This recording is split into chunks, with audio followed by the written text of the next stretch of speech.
Sekarang kita akan kembali lagi membahas soal persiapan untuk ujian mandiri eh, di tahun 2011 ya. Nah, jadi coba kita lihat di sini. Nah, diketahui X1 dan X2 adalah akar-akar persamaan M tambah 3X kuadrat dikurang 2M kurang 1X tambah 1 sama dengan 0. Jika X1 pangkat min 2 tambah X2 pangkat min 2 sama dengan 49, maka nilai M haruslah katanya. Nah, oke, sekarang kita akan coba jawab. Nah, jadi di sini ada persamaan kuadrat M tambah 3 X kuadrat dikurang 2M kurang 1X ditambah 1 sama dengan 0. Nah, ini akar-akarnya X1 dan X2. Nah, jadi adik-adik harus ingat yang pertama X1 tambah X2 itu adalah min B dibagi A. Nah, jadi yang mana A, yang mana B harus tahu kan. Jadi A-nya itu jelas adalah M tambah 3, B-nya adalah min 2M kurang 1, sedangkan C-nya adalah 1. Nah, jadi yang pertama kita tentukan dulu X1 tambah X2. Nah, jadi X1 tambah X2 itu ya, jadi karena minus-minus jadi plus ya. 2M kurang 1 per M ditambah 3. Sedangkan untuk X1 kali X2 itu kan C dibagi A. Berarti 1 per M tambah 3. Nah, kemudian di sini diberitahu bahwasannya X1 pangkat min 2 tambah X2 pangkat min 2 itu 49 ya kan? Nah, ini kan 1 X1 kuadrat tambah 1 X2 kuadrat sama dengan 49. Atau boleh kita buat X1 kuadrat tambah X2 kuadrat per X1 X2 pangkat 2 sama dengan 49. Atau boleh kita sederhanakan lagi X1 tambah X2 kuadrat dikurang 2X1 X2 sama dengan 49 X1 X2 kuadrat gitu. Nah, jadi X1 tambah X2 itu apa tadi? Ya, 2M kurang 1 per M tambah 3 kuadrat, ya kan? Dikurang 2 kali 1 per M tambah 3 sama dengan 49 kali 1 per M tambah 3 kuadrat. Nah, jadi ini kita buat jadinya seperti ini. 2M kurang 1 kuadrat per M tambah 3 kuadrat kurang 2 per M tambah 3 sama dengan 49 per M tambah 3 kuadrat. Bisa ya? Oke.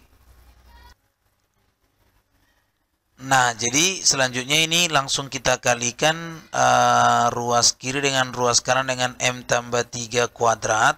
Sehingga ini jadinya seperti ini. Nah, berarti ini tinggal 2M kurang 1 kuadrat. Yang ini 2 kali M tambah 3, ya kan? Baru sama dengan 49 ya. Nah, jadi ini 4M kuadrat dikurang 4M tambah 1 kurang 2M kurang 6, 49. Nah, jadi 4M kuadrat dikurang ini jadi 6M. 1 kurang 6 itu min 5 ya.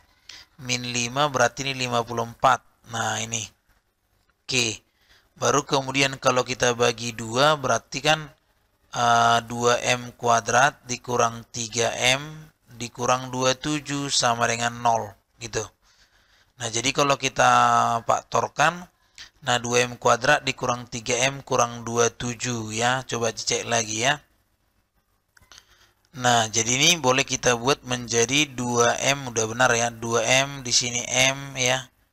Nah, coba berarti di sini kalau 3 di sini 9 misalnya. Kalau di sini 9, di sini 3.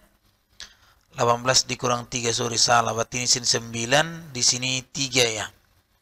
Nah, oke pas. Jadi yang ini benar, tapi yang mana yang positif ya? 2 kali min 3 min 6. Ini berarti ini plus. Nah, jadi berarti dari sini kita temukan berarti M-nya itu adalah 9 per 2. M-nya itu adalah min 3.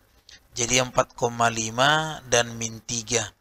Jadi jawabannya adalah A gitu. Nah, oke. Jadi coba dipahami, dilihat ya dengan baik, diperhatikan caranya. Oke, next ke soal berikutnya. Oke, kita bahas di soal berikutnya ya. Nah, jika diketahui 3 logaritma 5 itu adalah P dan 5 logaritma 4 itu adalah Q, maka P tambah 1 per PQ. Nah, ya, kita akan coba jawab. Nah, di sini yang ditanya itu adalah P tambah 1 per PQ kan? Nah, jadi P-nya tadi adalah 3 logaritma 5 ditambah 1 per 3 logaritma 5 dikali 5 logaritma 4 gitu kan?